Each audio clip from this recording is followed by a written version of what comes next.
The study is to proceed on the basis of the conjecture that every aspect of learning or any other feature of intelligence can in principle be so precisely described that a machine can be made to simulate it.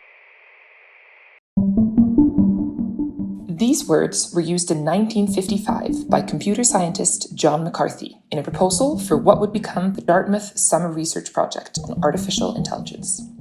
A year later, in the summer of 1956, McCarthy, along with Marvin Minsky, Claude Shannon, and Nathaniel Rochester, brought together a small group of researchers to explore a radical idea: that machines could one day replicate the workings of the human mind. They called it artificial intelligence. Nearly 70 years later, AI is no longer a theory.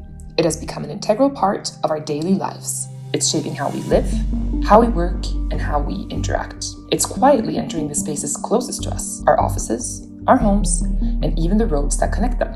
But with that reach comes responsibility. As machines become more intelligent and autonomous, we face new challenges in how to guide their development and control their impact. What are the implications when everyday tools begin to think, learn, and make decisions independently of their users? Consider Maiar, a collaborative robot, commonly known as a cobot, designed to assist you at work and anticipate your needs. Maiar isn't a real product. It's a use case we've constructed, inspired by real-world advancements in robotics and AI integration.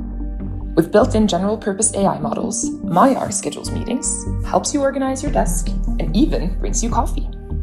It prioritizes tasks autonomously, and it adapts continuously to your work habits. Indeed, Maiar doesn't just follow commands.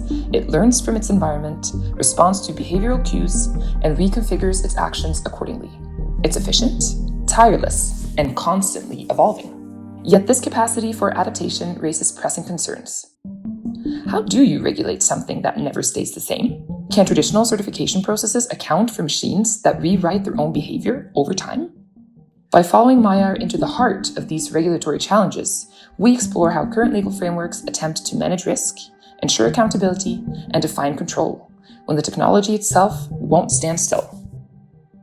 In this film, we will try to answer the following question: how effectively does the integrated conformity assessment process under the Machinery Regulation and the Artificial Intelligence Act address the unique risks posed by self-learning machinery like cobots? To understand how Maiar fits into the regulatory landscape, we first need to define what Maiar is. Technically speaking, it's a machine equipped with self-learning capabilities. Its intelligence comes from embedded AI models, like Google's Gemini, which gives it the ability to understand, reason, and anticipate. But what exactly is AI? As John McCarthy so eloquently put it, artificial intelligence, AI, is the simulation of human intelligence by machines. At its core, it's about enabling machines to learn, reason, and make decisions on their own. But it's not a single technology, it's a layered concept. At the base is machine learning, algorithms trained on historical data to make predictions or decisions. Above that is deep learning, where systems use artificial neural networks inspired by the human brain to process vast amounts of data and recognize patterns. Then comes generative AI, capable of creating new content like text or images. And finally, agnetic AI, systems that act autonomously. Maiar combines all four. It doesn't just predict, it decides, it adapts, it creates, and it acts. So, how do we regulate something like that? Legislators needed a way to keep pace. That's why the EU updated its legal machinery, literally. Enter the Machinery Regulation, or as we'll simply call it, the MR. According to this brand new framework, machinery is defined as an assembly of linked parts or components, at least one of which moves, joined together for a specific application and driven by energy other than direct human or animal effort. The MR also applies to machinery incorporating control systems, including those that use software to govern safety functions. And that's exactly why the EU replaced the old Machinery Directive with this regulation in 2023, to finally bring smart, AI-driven machines, like Maiar, into the legal fold. At its core, the MR is all about safety, making sure that machines don't just work, but work without putting people at risk. Now, Maiar falls squarely within the regulation scope. It comprises mechanical components, actuation mechanisms, and a non-human drive system. But MyR is not a traditional machine. It is designed to adapt. Its embedded AI model enables it to learn from behavioral cues, environmental input, and natural language interaction. So, how does the MR tackle this? Well, it imposes specific conditions. Firstly, machinery that exhibits fully or partially self-evolving behavior is subject to a third-party conformity assessment. These systems aren't exempt from oversight. In fact, they're subject to stricter scrutiny. In addition to this, MyR's behavior must be confined to a predefined task and movement space. It must also include safeguards to prevent unintended actions, and it must be able to log data related to safety-critical decisions, a trail of reasoning that helps ensure accountability. Furthermore, Annex 3 requires that such systems remain supervisable. Humans must retain the capacity to intervene and bring the machinery to a safe state if needed. All this aligns with MyR's functionality, as its tasks and behaviors are continuously shaped by user input and context-aware adjustments. So, it is clear that MyR's physical and functional design falls under the MR. Still, the regulation's treatment of AI is paradoxically both broad and narrow, a duality that becomes especially clear when we examine how it approaches artificial intelligence. It is broad in the sense that it adopts a technology-neutral, meta-regulatory approach. In fact, the regulation doesn't even use the term AI. Instead, it relies on phrases like self-learning, varying levels of autonomy, and fully or partially self-evolving behavior or logic to indicate AI systems. Moreover, the MR does not prescribe how a machine's self-learning system must be built, programmed, or trained. And yet, in contrast, the MR is narrow in its substantive focus. It is concerned almost exclusively with health and safety, both physical and to some extent psychological. It mandates that machinery must not pose harm to users and that it must be supervisable in autonomous modes. In that sense, the MR treats AI not as a separate legal object, but as an internal feature of the machinery, something to be bound, risk-assessed, and overridden when necessary. What it does not do is engage with the systemic risks posed by AI, like bias, discrimination, opacity, or fundamental rights violations. Those concerns lie beyond the MR's safety mandate. And so, the MR provides the structural foundation, but not the full blueprint for regulating intelligent machines. It establishes minimum safeguards, but delegates both technical detail and broader normative questions to standards, to market actors, and increasingly to other legal instruments. This is where the Artificial Intelligence Act steps in, or as we like to call it, the IA. It is designed not to regulate machines as such, but the intelligence systems within them. Where the MR is all about physical safety, the IA is about managing risk, especially when machines make decisions that affect people. The IA was adopted in 2024, and it's the EU's first law that tackles AI directly, not as a subcategory, but as its own legal category. Indeed, it is designed to complement the MR. So, one could say that the MR tries to account for physical safety, while the IA talks about algorithmic safety. According to Article 2, the IA applies to AI systems that are placed on the market or put into service in the EU, used in the EU even if developed elsewhere, or whose outputs are used in the EU. MyR, the cobot, is developed for deployment within the EU. That much is clear. But what exactly is an AI system in the context of IA? Now, in contrast to the MR, which avoids the term AI completely, Article 3.1 of the Artificial Intelligence Act explicitly defines an AI system as a machine-based system designed to operate with varying levels of autonomy and that may exhibit adaptiveness after deployment, and that, for explicit or implicit objectives, infers from the input it receives how to generate outputs, such as predictions, content, recommendations, or decisions that can influence physical or virtual environments. MyR fits this definition with precision. Its AI model processes inputs, such as voice commands, user habits, and environmental data, and generates decisions based off of that. What to do, when to do it, and how to adapt. These outputs shape both its physical behavior and its interactions with users. The legal question, then, is not whether the IA applies, but how and to what extent. In other words, MyR is subject to dual regulation. The machinery regulation, which governs its physical integrity and basic safety, including the embedded AI insofar as it affects mechanical function, and the Artificial Intelligence Act, which governs the adaptive software itself, its data, logic, risks, and how it learns. Together, these two regimes define the regulatory interface between the machine that performs tasks and the intelligence that chooses how to perform them. For MyR to legally operate in the EU, its manufacturer can't simply say it's safe, they have to demonstrate it. Under the MR, that demonstration begins before MyR ever leaves the factory floor, and the first step is to determine what kind of assessment is required. Certain components, such as control systems that use self-evolving behavior to perform safety functions, are classified as safety components. And if MyR includes one of these, then Article 25.2 applies. That article makes it clear when a machine contains AI-based systems responsible for safety functions, it's not enough for the manufacturer to self-certify. A third-party conformity assessment is required, carried out by an independent notified body.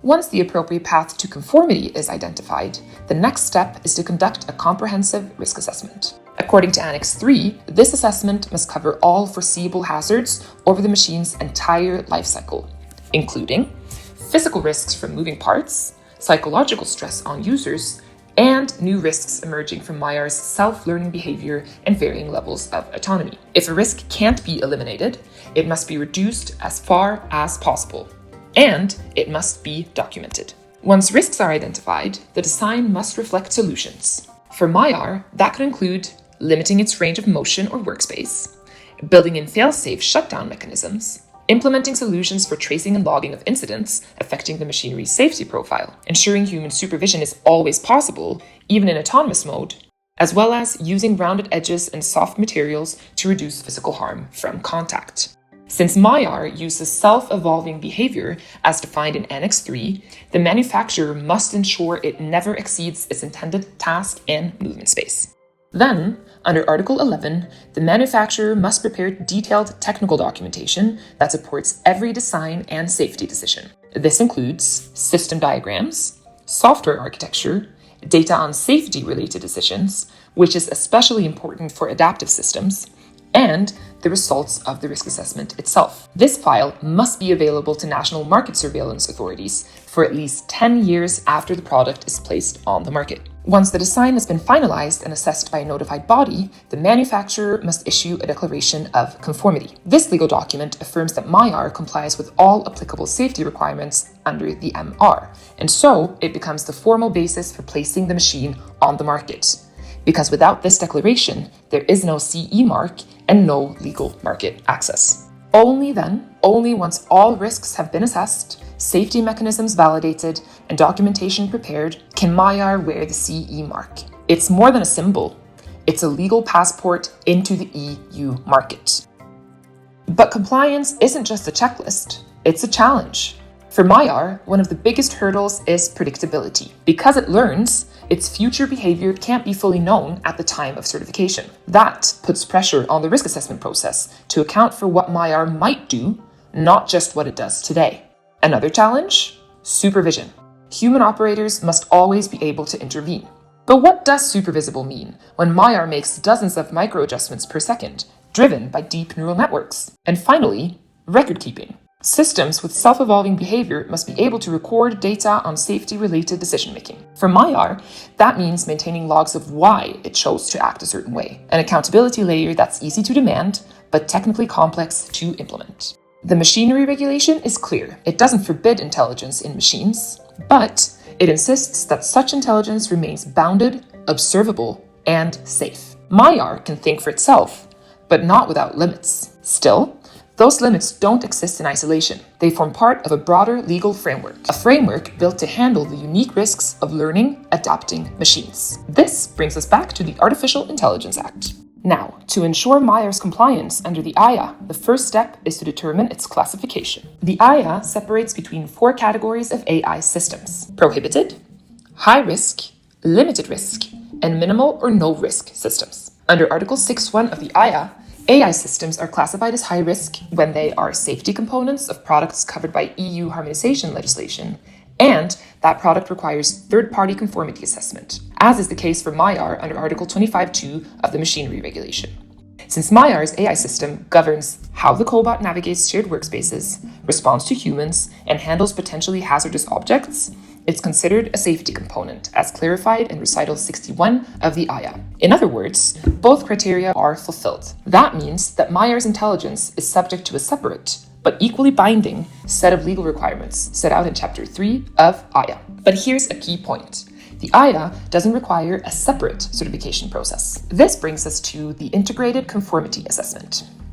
Article 43.3 of the AYA allows the conformity assessment required under the MR to serve both frameworks, so long as it also evaluates compliance under the AYA's requirements. That means Maillar's third-party assessment doesn't just examine physical safeguards and structural risks as demanded by the MR, it also examines the AI system's inner workings. In other words, the process is unified, but the obligations are doubled. The AYA assumes a baseline assessment is already being done under sectoral legislation and then builds on it, adding targeted obligations for the AI part of the system. The EU intended this overlap, hence the AYA is only adding onto an already existing conformity assessment, not adding yet another one. But this means the notified body must be designated to assess compliance under both the MR and the AYA.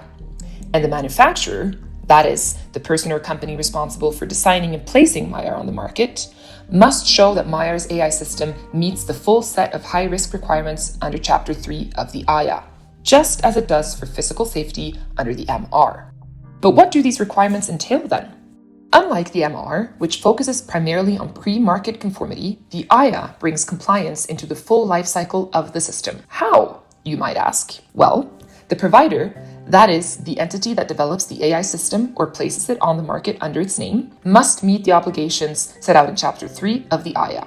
These include maintaining a risk management system throughout the AI system's lifecycle, ensuring data governance and quality controls are in place for training, testing, and validation data, keeping technical documentation up to date, implementing logging and traceability mechanisms of the AI system's decisions, user inputs, and key internal states, providing clear, accessible instructions and system information to users, designing the system to allow for meaningful human oversight, and ensuring the AI operates with accuracy, robustness, and cybersecurity under real-world conditions. But, perhaps most importantly, the provider must also monitor how the AI system performs after deployment and respond to emerging risks. If the AI system undergoes substantial modifications, such as significant changes made in the AI's logic or data models that affect safety, then this has to be reassessed. Now, it's important to note that the role of provider under AYA is distinct from the role of manufacturer under the machinery regulation, whose obligations relate primarily to the machine as a whole.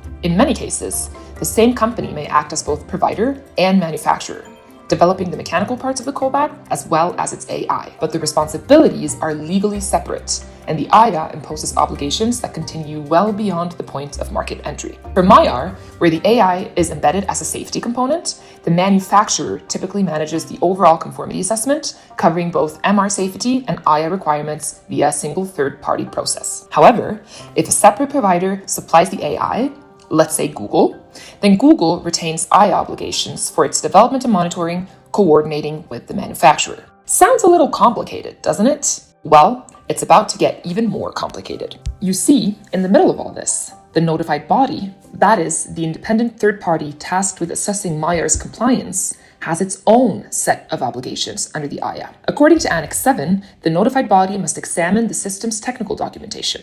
Where necessary to fulfill the assessment requirements, this can include examining the training data used to develop the AI model. So, if Maillar runs on Gemini, that is Google's general purpose AI, the notified body could need to review Google's training data. And if that documentation isn't sufficient, then they can go further. They can demand tests or simulations, request access to the trained model and its parameters, and if the data turns out to be non-compliant, they can even require that the system be retrained from scratch. So yes, it's complicated. And there are many different roles to bear in mind, because in a legal system that regulates both machines and minds, several parties have to check the wiring, both physical and neural. In practice, this whole process means that Maillar's legal status is never frozen in time. Its physical integrity is governed by the machinery regulation, its evolving intelligence is governed by the Artificial Intelligence Act, and its compliance must account for both, together from market entry to daily use. So, it's clear that these frameworks are designed to complement one another. But in practice, they sometimes converge, diverge, or even duplicate obligations. For instance, the AYA applies in two distinct ways. In some cases, it applies directly to AI systems that pose serious risks on their own. For example, emotion recognition software or migration control tools running on robots will be regulated under the AYA regardless of the hardware they're embedded in. But in Mayar's case, the AYA also applies indirectly via the machinery regulation. Because Mayar's AI system is a safety component, and because the machine requires third-party assessment under Article 25.2 of the MR, it is automatically classified as high-risk AI under the AYA. This dual coverage creates a double regulatory burden. Manufacturers must comply with both frameworks. The MR and AYA aren't just different in scope, they're different in philosophy. The machinery regulation is about safety.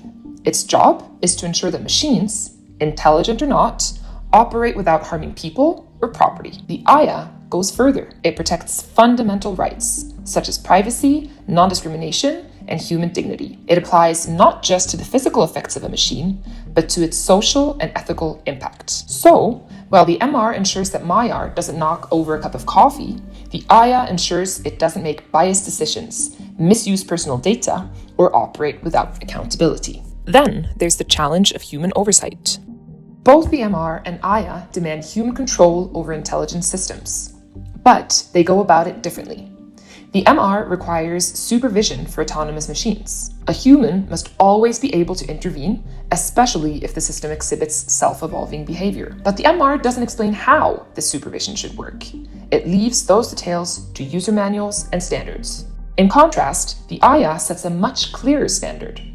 Under Article 14, high-risk AI systems must be designed for effective human oversight throughout their operation. This includes the ability to detect errors, pause execution, and override decisions when necessary. Same goal, two regulatory languages. But intelligent machines produce more than actions. They also produce data, and some of that data must be kept. Under the MR, systems like Mayar must record safety-related decision-making data for at least 1 year. This is used to demonstrate compliance, mainly to regulators. The AYA, however, focuses on event logging, that is, user input, decisions made by the AI, and key internal states. Article 12 requires automatic logs throughout the AI system's lifecycle with a minimum retention period of 6 months, or longer, depending on the use case. So as we can see, one regulation focuses on why the system acted, the other on what the system did.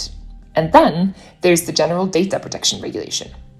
If any of this data involves personal information, the GDPR limits retention to what's strictly necessary, further complicating compliance. Another complicating factor is language. Language matters in law, and here it might create friction. As mentioned earlier, the MR avoids the term AI altogether. It uses phrases like autonomy, self-learning, and self-evolving behavior. The AYA, meanwhile, defines AI systems outright, emphasizing adaptiveness, inference, and varying levels of autonomy.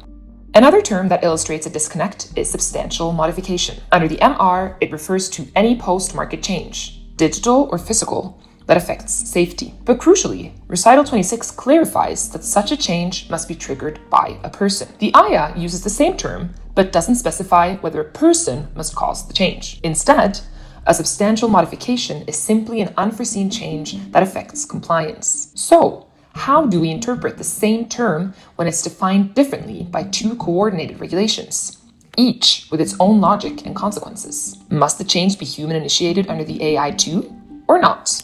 These differences may sound subtle, but they matter. They shape how systems are classified, which obligations apply, and whether a system is subject to additional assessments. For manufacturers, providers, and notified bodies alike, this is another reminder that terminology isn't just semantics. It determines what gets rechecked, when, and by whom. So when the terminology isn't the same, it creates uncertainty about which rules apply and when. Inconsistencies like these can mean redoing documentation, reconciling conflicting standards, or triggering multiple conformity assessments, even for the same system. Which brings us to conformity assessment procedures. Conformity assessments are where legal theory meets engineering reality. As we've established in the case of Mayar, a single integrated assessment process is allowed according to Article 43.3 of the AYA. In theory, this avoids duplication. In practice, it creates new challenges. Why?